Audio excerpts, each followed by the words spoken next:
We know you like talking Star Wars. We like talking Star Wars. So that's exactly what we're going to do. This is The Wars and More.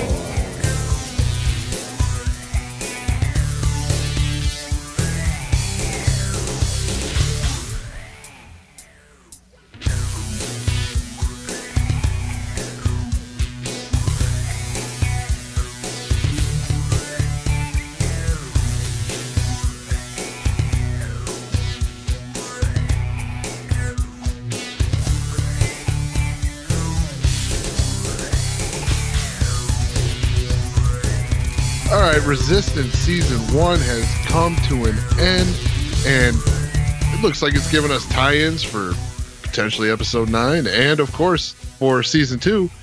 This is The Wars and More. I'm Joe, and of course with me is my good buddy Doug. Hey Doug, how you doing this week? Doing pretty good. Joe, how are you doing? I'm doing all right. It's already been a long night, buddy. Yes, it has. Yes. This is one of those days when, my Windows experience is making me want to jump out a window. So yeah, sorry about that, but hey. Yeah, we've all been there. Yeah. It's one of the great advantages of them taking control out of the user's hands and putting it in the hands of Windows. Right, yeah. It makes it easier, right? On nobody. Okay, cool. Let's move on. Yeah, Resistance. Yeah, exactly.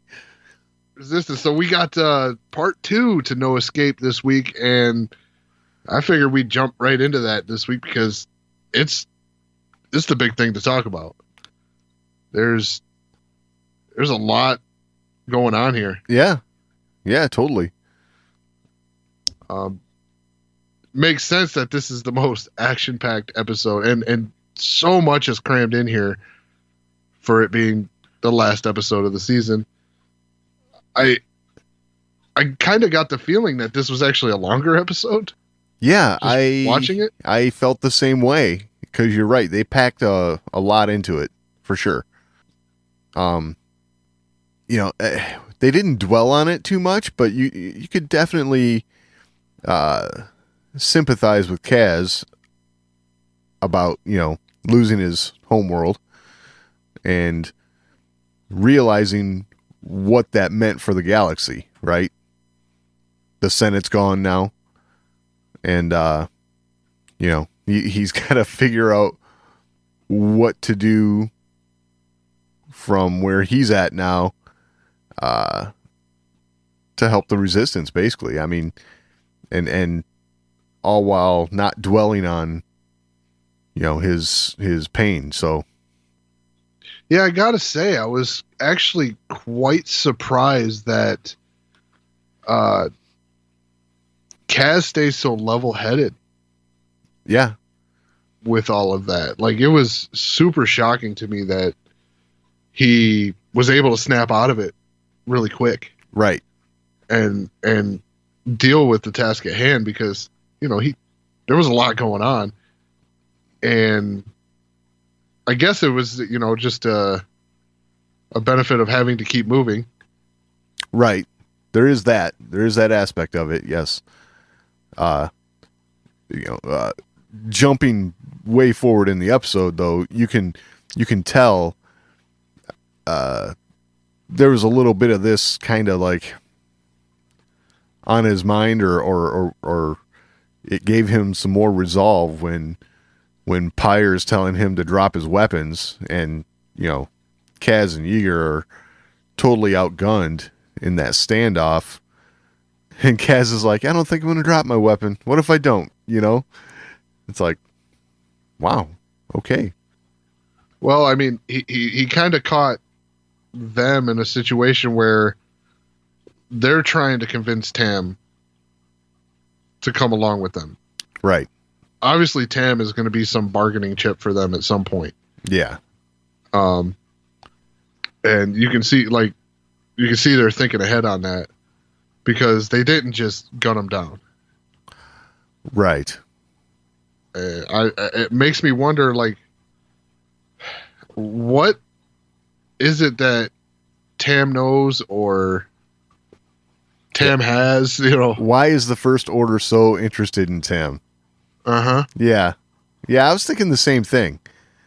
And why is it so important for them to get her to go with them voluntarily? Right? Because you would just think that if they were after Tam for some specific reason, they would just abduct her. Right. And one thing that I thought was weird is like, Kaz doesn't just say, look, they just blew up my homeworld. Yeah, I was screaming that in my head, right? Like, yeah, tell her right there in front of everybody. Yes, the First Order just blew up the Republic Senate. Republic. Yeah.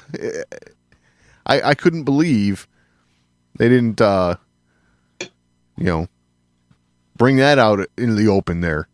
That was pretty wild. That you're trying to convince her to stay. That's pretty good reason. But I guess in the same respect, if they say that, maybe they put Tam in a very dangerous situation at that point. Yeah, possibly. Because if Tam is no longer gonna go willingly, I mean, maybe they say something like that, Tam can get hurt. Right. That's the only reason I could see them not mentioning that. Yeah, the only thing about that though is like after it was all said and done, Yeager was like, you know what? Tam's made her choice. So, if they held back on saying that to keep her from getting hurt or something like that, you would think that her making that choice that she did wouldn't. I don't know. Yeah, I see what you're saying. Like it wouldn't sway their resolve to get her back. Exactly. That's it. Yes. Good way of putting it. Yep. So I don't know. I don't know why. I don't know why they didn't. I don't know. But that whole thing, the standoff, all that was a pretty good scene there. And the other thing I really dug about this was having all of the aces back, flying with Yeager and Kaz. That was some pretty good footage there. And apparently Von Reg's gone. Yeah. Yeah. I kind of got the feeling he was going to be as that sequence progressed. Yeah. I was feeling the same thing. I knew it. Well, it's the second Kaz went into the Colossus there, like he went flying through there. Yep. Which is a pretty amazing feat because the Colossus is moving. Right. So yeah, that was really sweet. Yep. But the second he went in there, I was like, yeah, Von Reg's dead. Yeah, that you're right. That whole scene was kind of telegraphing what was about to happen. And not in a bad way. Not like they were just giving it away, but it was like you felt the suspense of something big is about to happen right here. So, and you had all this lead up of Von Reg being this ace pilot, right? Right. And he was that good. So it took just a spectacular maneuver to get him. Exactly. And I like that. They didn't just throw him away. He didn't just, Yep. He didn't just go down like a punk. Right. So he got beat. It got beat. And Yeager even says it after the fact. Man, that kid can fly, right? Yep. That was cool. So, yeah, I really dug that. So, one thing I really found interesting in this episode, and that is the design of the Colossus as a ship. Right. Like, when it came all the way out of the water, I'm like, wow. Yeah. This thing is something. Yeah, it's like an iceberg. There's a lot more underneath than there is above, right? And it's interesting because at first it looked like first glance after it comes out of the water there, I'm like, it almost looks like a star destroyer vertically, right? Right. Like, Nose first in the water. yeah. Yeah. But then you see the rest of it, like once you see the other engines fire up and everything, it's like, wow, this thing is really cool. It's like a ship, but it's like a space station. It's not just like it's interesting design. Yeah, definitely. A lot of thought went into that thing. Holy crap. Yeah. Someone got to go real crazy with their imagination on that thing. Yeah, agreed. I like that. That was a neat ship. Unlike anything we've seen. Yeah, totally. So what'd you think of the way that they got the stormtroopers out? Flooding the corridors and evacuating the water. Because I like it. It was cool, but I got the impression that they had to do this in order to get rid of the water from corridors where it was already flooded. But yeah, and I think that's what they did. But so that was just kind of happening in the background. But that having to evacuate the water from the corridors is what spawned that idea. Okay. So I think they were flushing those other corridors, clearing the water out. At the same time. They just didn't show that. As they were getting rid of the stormtroopers. Yeah, they just, that sparked the idea to, hey, if we flood these corridors that they're in, we can wash them out. I got you. So that's what I got out of that. So, kind of interesting. This is, we viewed this as a kind of like a kids show for the most part. Yet you got these stormtroopers like getting flushed out into the sea, drowning. It's like, wow, okay.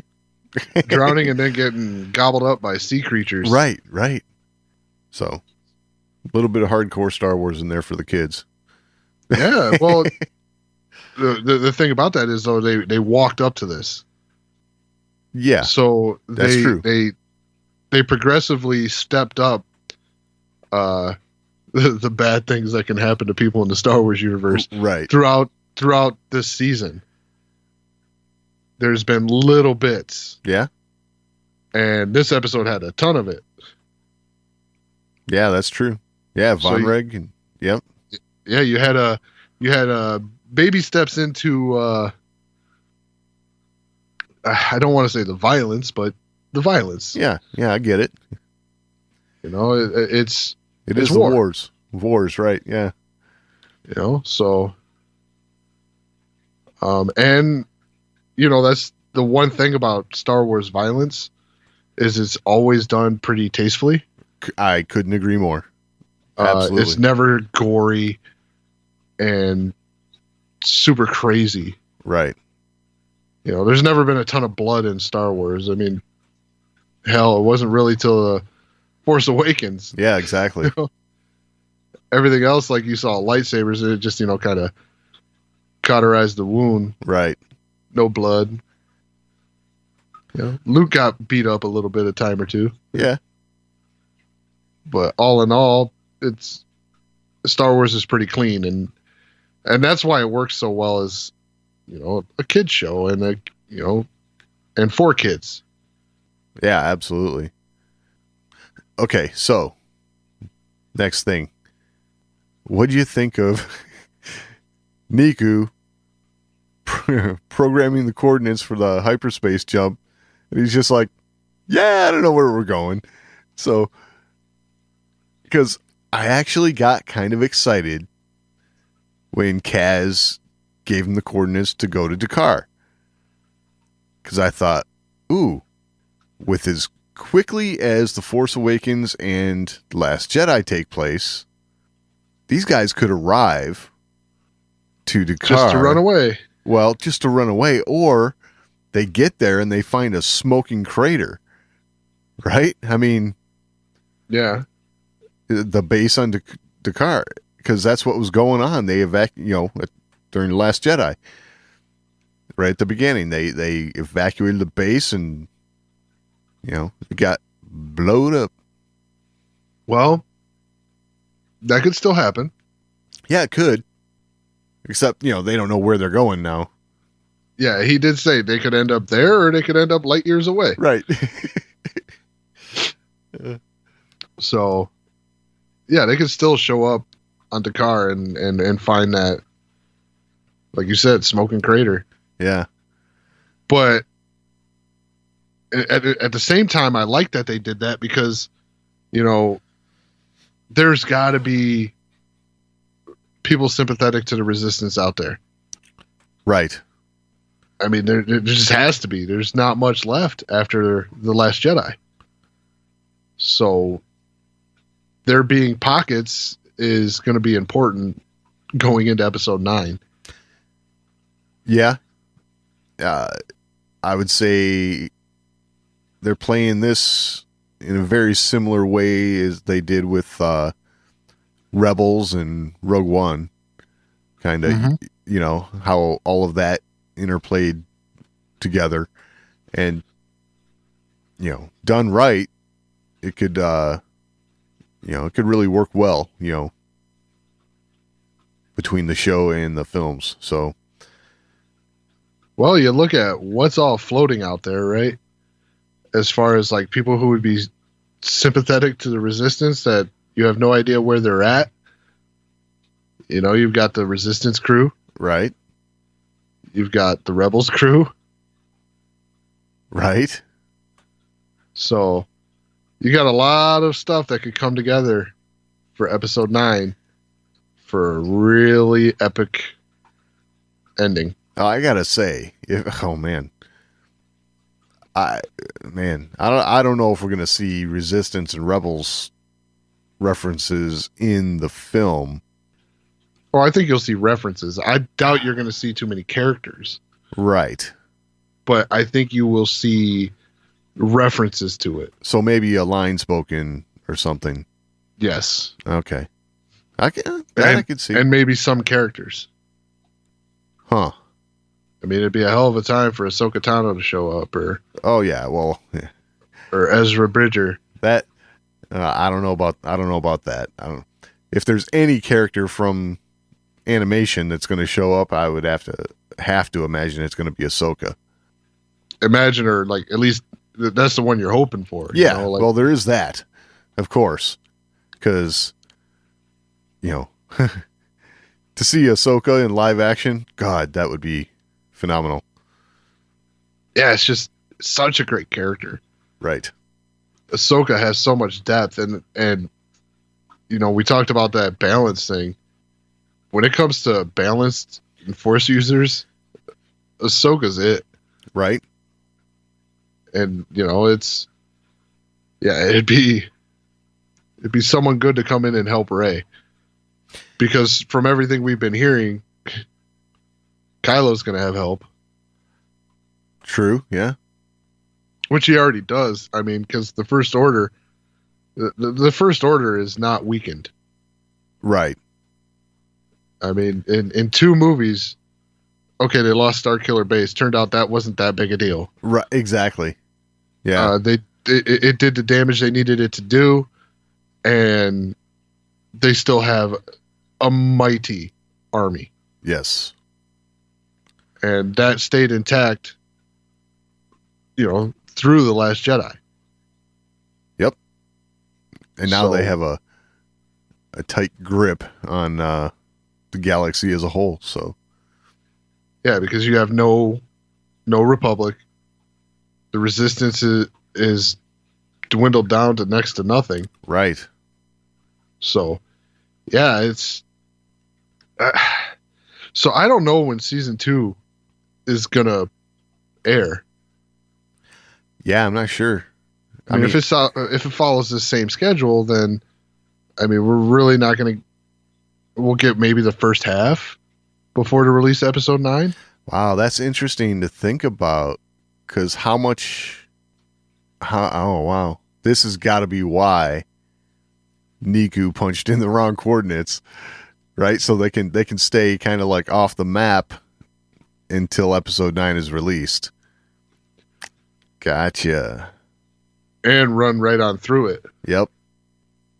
Yeah, totally. I like it though. I you know, they're probably going to be able to help the story in some way, you know, some sort of ancillary way off to the side, you know, without having to be center stage about it. So I do like that. That's cool. Yeah, and that's why I did really like the, you know, oh, we could end up there, or we could end up somewhere else, because, like I said, they're it. Right. As far as help out there, as far as we know. As far as we know, yes. So, I'm with you. I wouldn't anticipate seeing too much of the Resistance crew in episode 9. No. If any. Right. I doubt it's going to happen. But I would definitely expect, you know, like in Rogue One, you see the Ghost. Right. Could be something like that.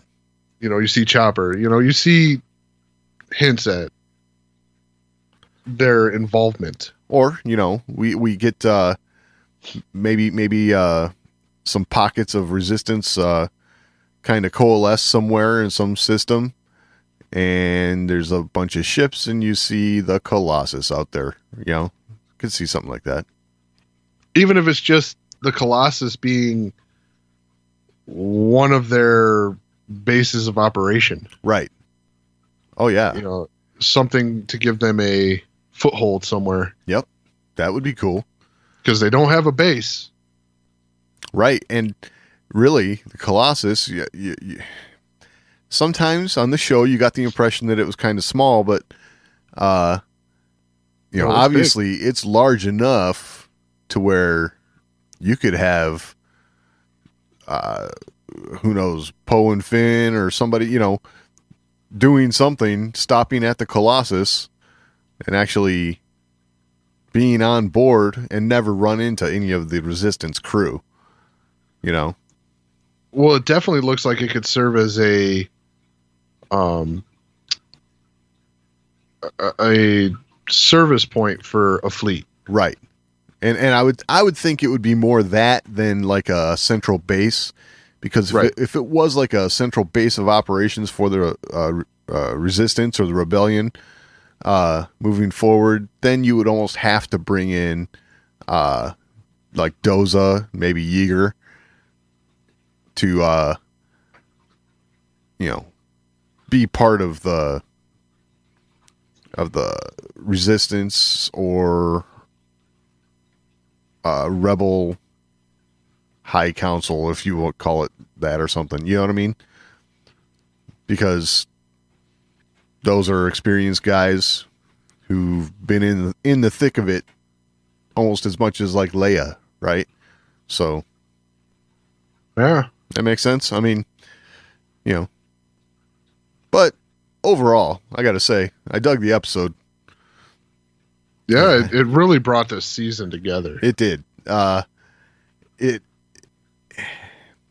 know. It was kind of like, you know, we knew from the prior episodes, you know, Colossus had a hyperdrive and they were going to, you know, you knew they were going to end up launching this thing and getting out of there, right? But yeah, the way it all came together was just pretty cool. Yeah, it was pretty spectacular, really. Yeah. Like, it was visually stunning, and it was really a fantastic end to the series.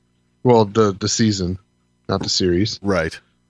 And yeah, I mean it's definitely did its job in bringing all of us on board and ready for season 2.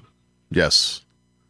You know, so it was so I'll say that. So season 1 as a whole, what are your thoughts? Well, I will say this. If this wasn't Star Wars, I probably wouldn't have been able to hang on for as long as I have. Okay. Being Star Wars, it had its cringeworthy moments. Okay. Yeah. And especially in the beginning, the goofiness of Kaz and stuff kind of eased up as time went along. And I think that's also showing the progression of his character. Yes. And I like that. But like I said, I think that it was a little heavy on that in the beginning, which really, like I said, if it wasn't Star Wars, it would have probably turned me off to the point where it's like, I probably wouldn't have hung with it. But being Star Wars, here I am. So. Yeah. Yeah, I feel pretty much the same way. If it wasn't Star Wars, I probably would have checked out and caught up later. Right. Just because after the buzz of the ending got around. Exactly. I'd have been like, okay, I need to go watch this. Yep. But given that it's Star Wars, yeah. I was anticipating this payoff. Yeah. And it kept me on board. Yeah. Especially once they hit us with that trailer, that mid-season trailer. That was big.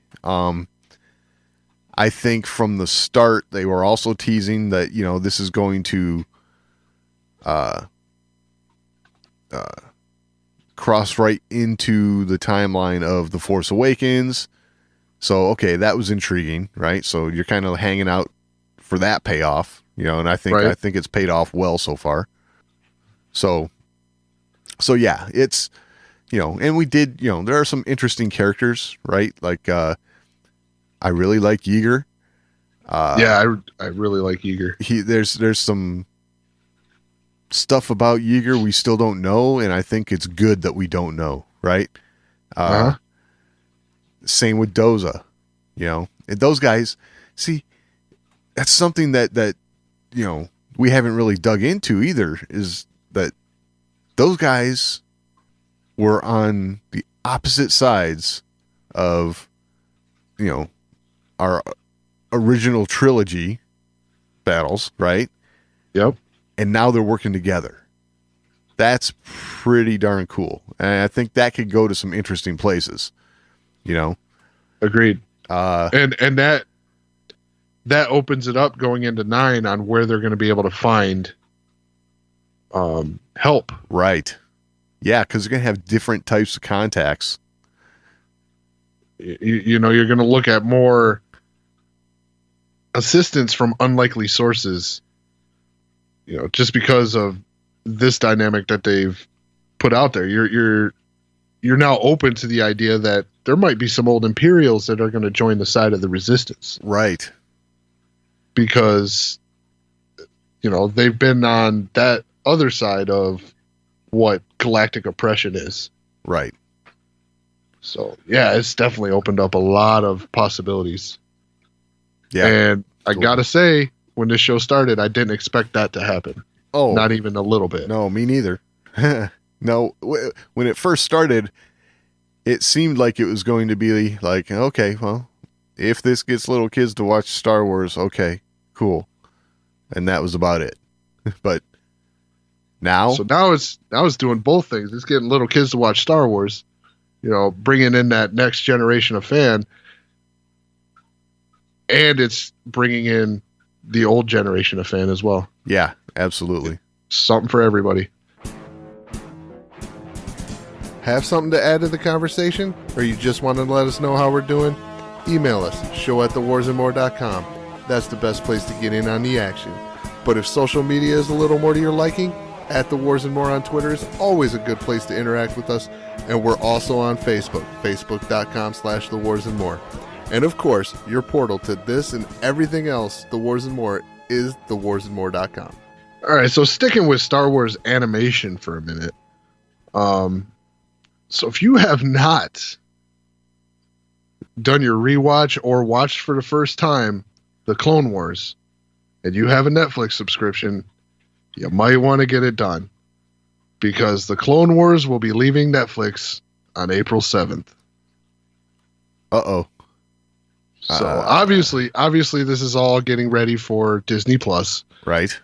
And I would anticipate this to show back up on Disney Plus later on this year. Yeah. But how much later? Ooh. Yeah, that's the thing. I think we all want to do our rewatch before season 7 comes out, right? Yep. I know. I just started my rewatch. Like, just started. And I just finished up the episode Duel of the Droids or whatever. And that's like the mini arc right after the Malevolence arc. So wow. I'm talking like 7-8 episodes into season 1. I think I need to put all other television viewing on hold until I can like knock this out. It's yeah. I know I'm not sweating it. I got the Blu-rays. Yeah. Nice. So, yeah, it's it's funny though. I have the Blu-rays, but I've been watching it on Netflix just because I didn't have to get up. It's so easy. Yeah, exactly. So, scrolling through Netflix, like, oh, I guess I'll watch some Star Wars. Why not? Right. So I'm really looking forward to Disney Plus because to have all that Star Wars at my fingertips would just be awesome. Absolutely. All in one place. Yep. Yeah, for sure. I still have my Blu-rays and stuff for the days that the net is down. Right. But when you have an internet emergency, there's the Blu-rays. But yeah, it's a bummer and it's exciting at the same time because while it's a bummer that it's going to be disappearing for now and until later on this year when Disney Plus comes out, but yeah, you don't want to have season 7 sitting there waiting for you and you're going through rewatching the Clone Wars. Exactly. Just to get yourself up to speed. Yeah, I think binge mode. Definite binge mode. I think every free moment I have is going to be consumed by that here. Yeah. Yeah, I'll probably cherry pick through and watch my favorite episodes and get that out of the way. Right on. Because I have a lot of favorite episodes of the Clone Wars. Yeah, I think we all do. Especially in season 5 and season 6. Yes. Those 2 seasons are incredible. For sure. And then that Malevolence arc that you just talked about is a good arc. Yep. And of course, the brother and sister. Mortis. Such a good arc. Yes. So, yeah, get your Clone Wars in. That's the consensus right now. My guess is maybe brush up on some of the Mandalorian stuff because I have a feeling we're going to see some of that here in season 7. Well, yeah, we're definitely going to get that Siege of Mandalore arc. Right. Which is going to be huge. Yeah. A lot of repercussions coming out of that. Yes. Yeah. Yeah, to say the least. Yeah, I would definitely get those Mando episodes in. That way you're up to speed on who a lot of them are and the different clans and things like that, because it might be relevant moving forward. Yeah, especially with the Mandalorian also coming up. Right.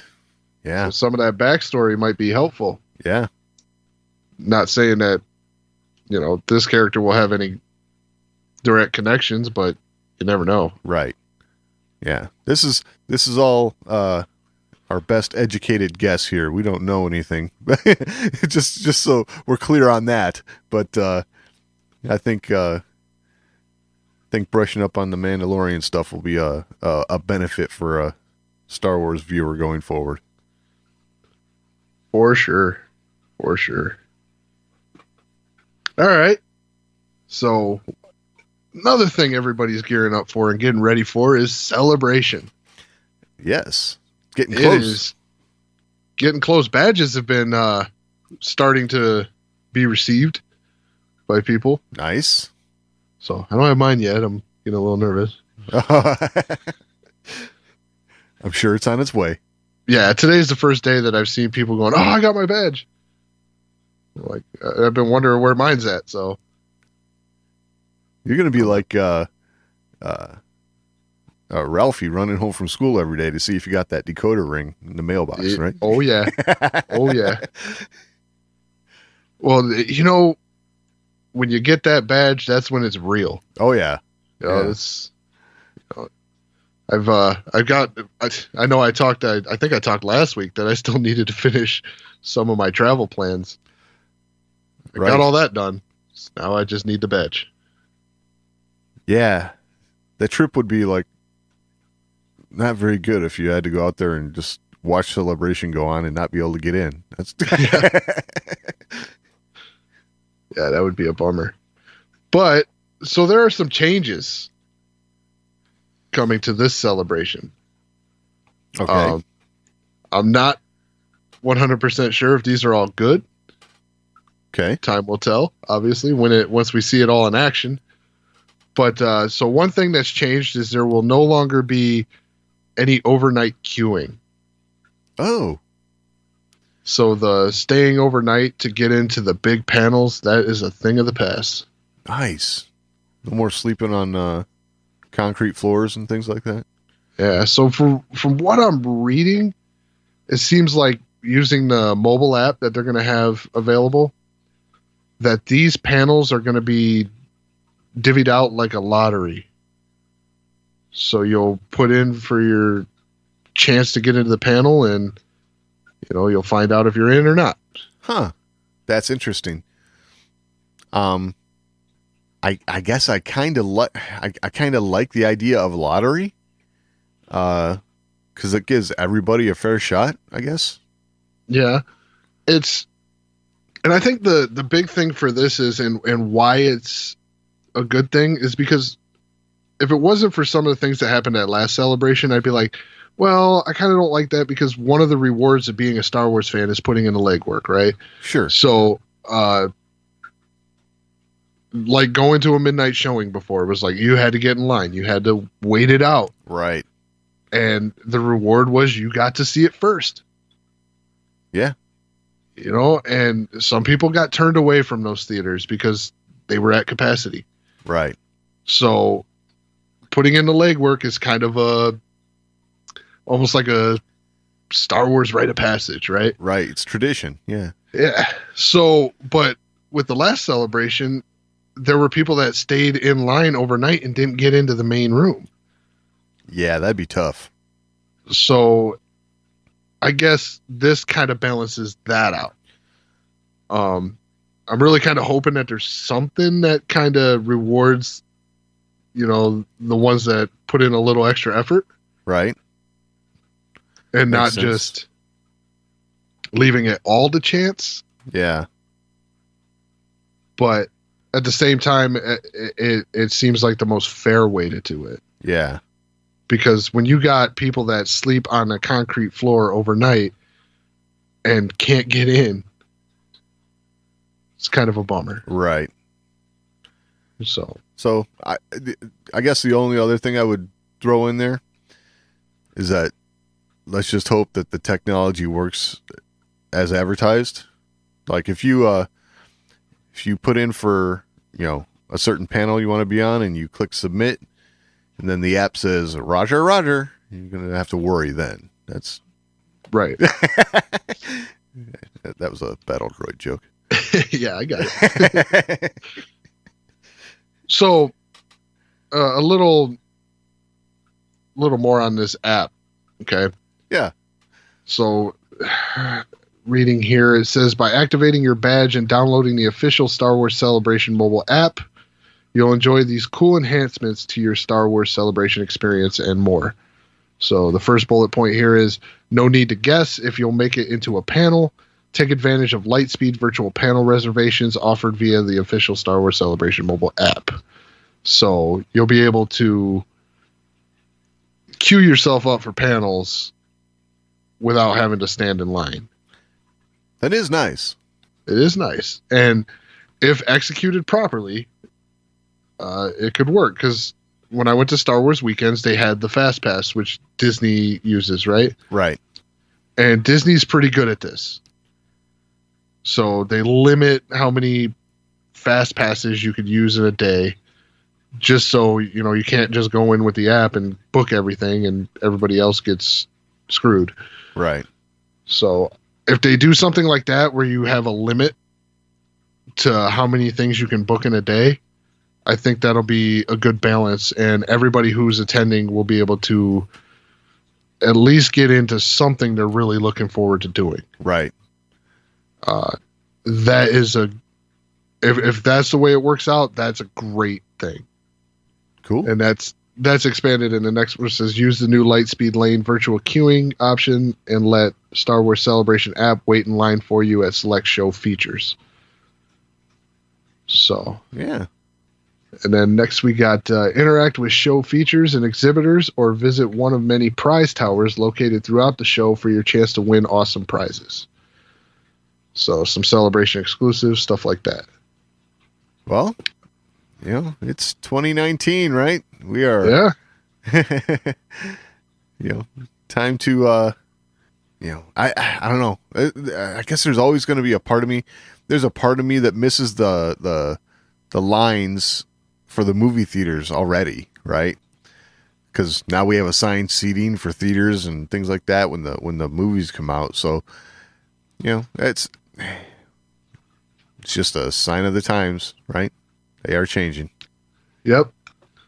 And then here you got this would help out a lot with the mess that was the Celebration store last time. It says take advantage of exclusive merchandise pickup by ordering through the Star Wars Celebration app and getting notified when your order is available for pickup. Wow. So maybe not waiting in line for 4 hours to go buy stuff. Yeah, that'd be nice.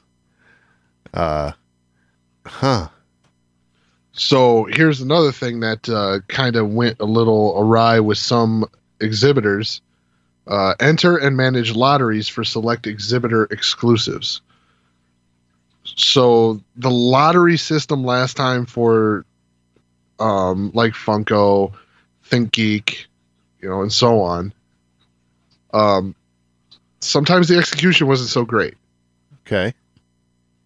I think the only one we got picked for in the lottery last time was the Lego one. Okay.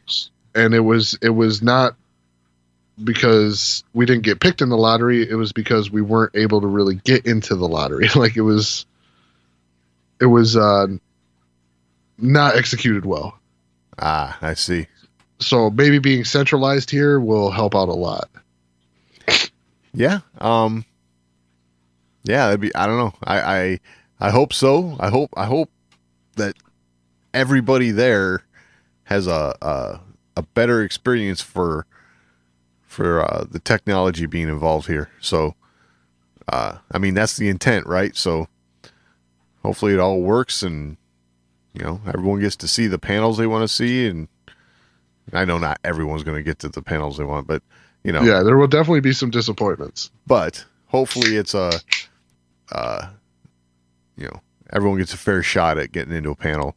So yeah, and that's the most important thing. And as long as this all works out, because I'm thinking back to when the pin collection stuff came out for us. Right. You know, the website went down the first day.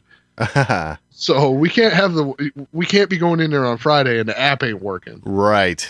You know, and you know, with the episode 9 panel on Friday, you know, if the app takes a crap, then we're going to be in Star Wars riot. Yes. Yeah. So. Hopefully it all works, and hopefully, you know, it makes everybody's experience a better one. Yep. I just hope that they have a solution too for the fact that once you get so many mobile devices in one place at one time, sometimes things just don't work like you hope. Right. So we'll see. Yep. let's see. It could be great. I hope it's great, and I hope everybody gets to do at least something that they are set out to do. Yes, that's what it's all about. Advantage everybody though, because we're all relearning how to do Celebration at the same time. Yeah, exactly. So yeah, level playing field. I like that. Yeah. All right. So, buddy, did you hear this one? So, Lucasfilm Games might be making a return. Yeah. This is interesting. So, this is coming from some job postings. Looking for producers and whatnot for Lucasfilm Games. Yeah. But these are some marketing positions, right? Some art director positions, things like that.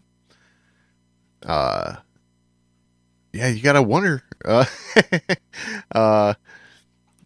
been a lot of controversy around the Star Wars gaming world lately, so right. You know, they've made a statement stating that they're, you know, still committed to the licensing partnership with EA and things of that nature, which, you know, well, sure, they had an agreement. There's contracts involved. I'm sure they're still committed, but yep. I just wonder if they decided, look, we're gonna slow roll this thing out and build up a Lucasfilm gaming division here again. If you know, that's where they're headed in the long term. Yeah, I saw this this comment from Disney and talking about Lucasfilm properties and saying that they were committed with EA, you know, through, you know, what their third party licensing and all that. I'm like, of course they are. This is a statement to not affect their contracts. Right. You know, I can't help but think that the way Star Wars gaming has gone, that this is why Disney's looking at this avenue. Right. And I'm not saying that they're going to phase EA out, but I think their overall commitment to giving everything Star Wars to EA is probably going to dwindle a little bit. Right. I could see in the near term, a lot of these positions they're hiring for, I could see these people working in conjunction with EA, right? To make sure everybody's on the same page, let's just say, right? And then because there's always multiple studios involved in everything. Right. So, yeah, this could be a let's keep the ball rolling kind of thing. Yes. And then when the contracts are up with EA, I could see these same folks, like, you know, having a Lucasfilm gaming contingent ready to go for when that day comes. You know, kind of slowly spool it up and you know, just hit the ground running for when they can bring it all back in house. Yeah. I mean, that was one of the biggest blows for everyone to, you know, and one of the hardest pills to swallow was when they closed LucasArts. Yes. And there's good reason for that being a tough pill to swallow. LucasArts was doing good stuff. Yeah. And some really cool looking projects got buried in that. Yep. So, yeah, like I said, I'm not saying that this is going to phase EA out, but I'm definitely saying that this is going to be an effort to get stuff back on track. We can't keep hearing about this canceled project and that canceled project, and, you know, this crappy rolled out product. And Yeah, I think what they need is somebody to kind of like, I don't know anything really about the video gaming industry business side of things, but it seems to me like they could use somebody to keep things on track, right? Yep. Let's not, when we're being ambitious, okay, let's not be so ambitious that we can't fulfill. Right. And things like that, right? So This definitely looks like an effort at a navigator to keep the ship on course. yes, which is good, totally. Yeah. Because it's going to make the fan and the gamer experience better, which is what I'm always all about. So Yeah. Agreed. All right. Rumor mill. ooh, I like rumors. Yeah. So the Benioff and Weiss films. Yeah. So the rumor is now that they'll begin work this fall, Okay. and the first movie is set in the Old Republic. Interesting. I think this is something that everyone's been speculating about. Well, yeah, I mean, you get the guys who do Game of Thrones. Right. Of course, everybody's going to immediately jump to the portion of the Star Wars timeline that most lines up with their wheelhouse. Right. And that would be the Old Republic, the old wars between the Jedi and the Sith. Yes. Grand scale fantasy battles. Yes, totally. So I think I've said, and you've said, and we've all said many times, this is something we really want to see. Yeah. There's tons of, mentions and nods and tales and things like that of the ongoing conflict between the Jedi and the Sith. Right.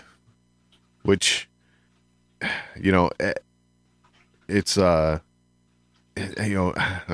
far as films go, it's obviously untapped, right? As far as stories go, it's pretty rich. So, it'll be interesting to see if they pull from some of that existing material, character wise or some story arc, or whatever. But Right. so the one interesting thing about this, okay, this is something I want to bring up because I think this is really worth noting. Okay. So one quote here is, so the timeline is hundreds of years prior to the Skywalkers. So think almost Star Wars meets Lord of the Rings. Okay, but for me, hundreds of years before the Skywalkers isn't old enough, if that makes sense. Well, I mean, so that makes me wonder, are they truly going Old Republic, like, masses of Sith versus masses of Jedi? Or are they looking at Bane? Right. I mean, because to say it's the Old Republic, okay, we saw the Old Republic in Episode 1. Right. That is the Old Republic. Right. So the Old Republic could mean any number of things. Yes. I'd like to see it be more that, the Sith being numbering in, the thousands. Right. I think. Go ahead. No, I was just going to say, I think there's a lot of people that agree with you on that. They want to see, yes, armies of Sith, armies of Jedi, and grand scale battles, you know, things like that. A lot of people point to their favorite characters, right? Lots of talk of like a Revan or something, but hundreds of years before the Skywalkers doesn't go back far enough. So, unless we're, rewriting timelines, but yeah, I mean 999 years is hundreds. It's not in the okay. 1,000 range. So okay, but when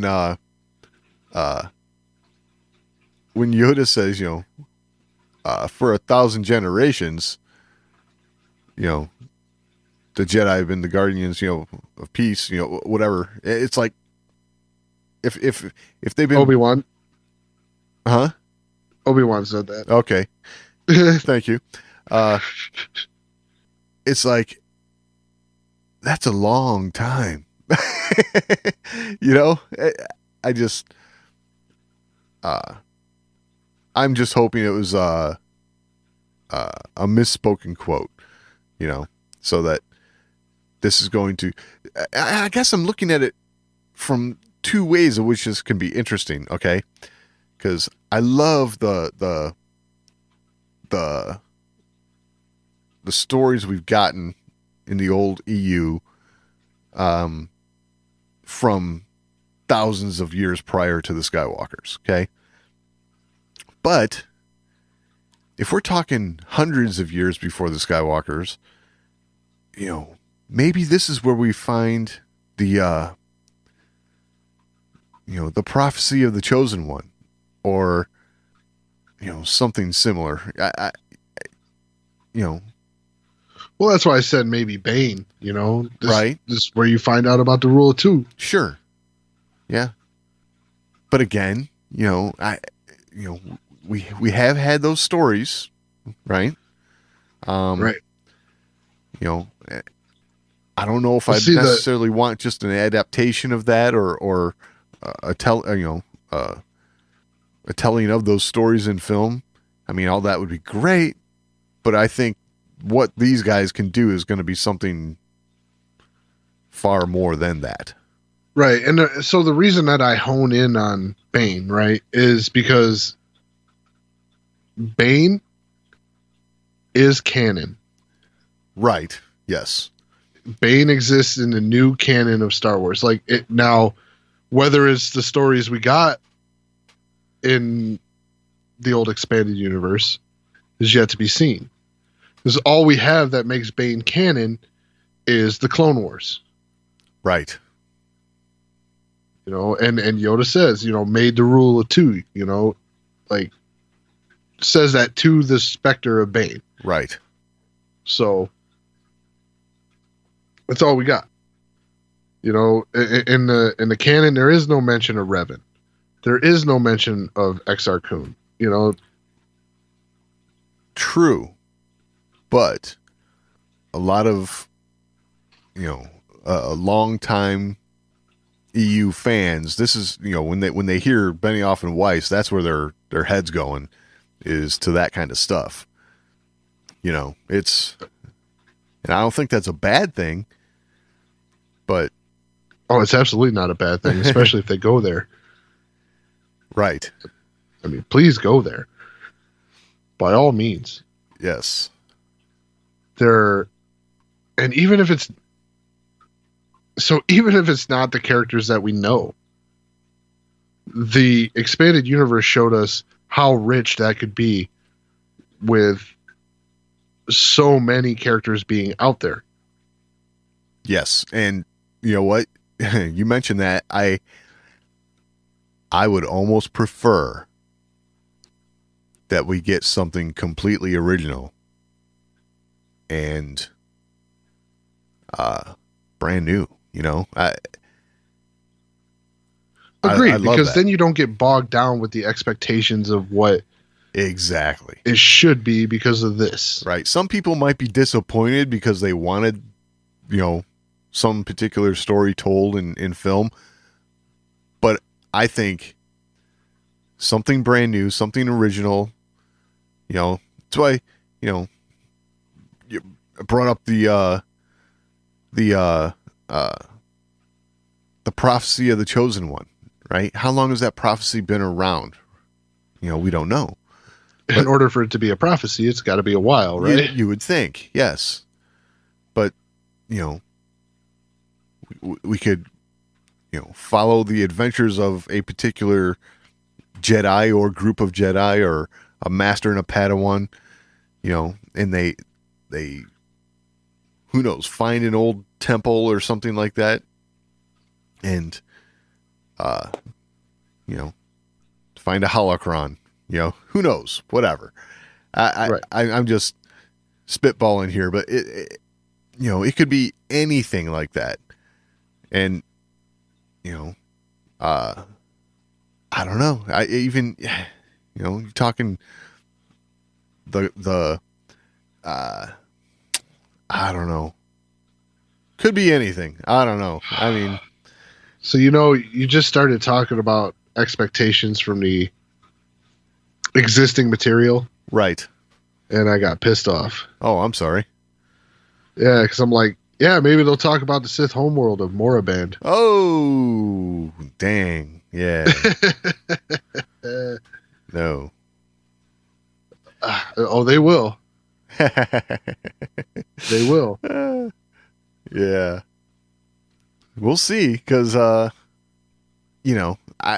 again, if it only goes back hundreds of years, maybe not.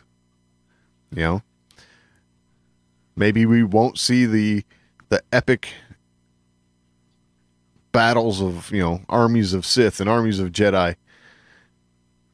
Yeah, I'm just saying 1,500 years is still hundreds. Yeah, I get it. I get it. But I don't know.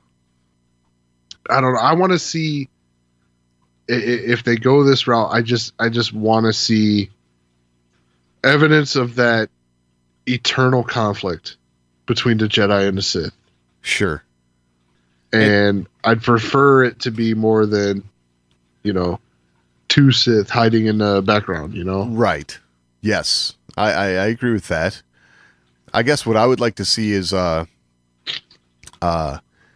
maybe a peek at how early Jedi were far less organized, and maybe, a lot of them, still trying to figure this out.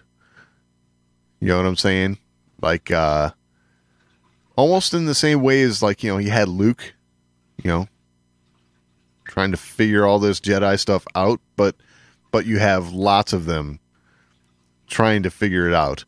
Maybe we see, how,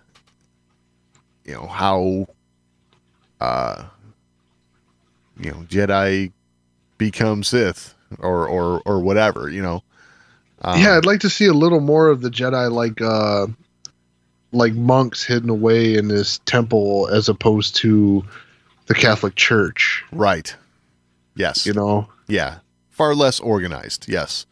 Yeah, a little more in touch with their roots. Right. Yes. Something separate from a government. Yes. Before the, dare I say, corruption of their dogma. Yes. Yeah. I wouldn't even call that so daring to say, because, I think the prequels did a very good job of showing us how, the Jedi were believing their own mythology, basically. Yeah. Yeah, getting bogged down in the this is the right way to do it. Right. This is the right way to exercise your faith in the Force, Yes. As opposed to, just that being at peace, like monks. Right. Exactly. So, yeah, there's a lot of places this could go. And I'm really excited that we're starting to get rumors and, sneak peeks at what could be happening, because this is going to lead to a lot of conversation moving forward. Absolutely. And it's going to be them going into uncharted territory like this, because in the sense of the canon, this is uncharted, Yes. and that's exciting. Yes, it is. And I hope they stay on that path. I don't want to see, another trilogy in the existing, storylines. Yep. Agreed. I mean, granted, I take it because I love Star Wars, but I really, if you're gonna start branching out like this, I really want to see something different, something we haven't done before, and it sounds like so far that's where they're headed. Yep. And that is definitely exciting. Totally. All right. If you have anything to add to the conversation, you can always email us, show@thewarsandmore.com. It's the best way to get a hold of us. We're also on social media, on Twitter, @thewarsandmore on Twitter, facebook.com/thewarsandmore. You can find all of that and all the ways to find the show over at thewarsandmore.com. Any final thoughts this week, Doug? Nope, I think that about covers it. All right. We will talk next week.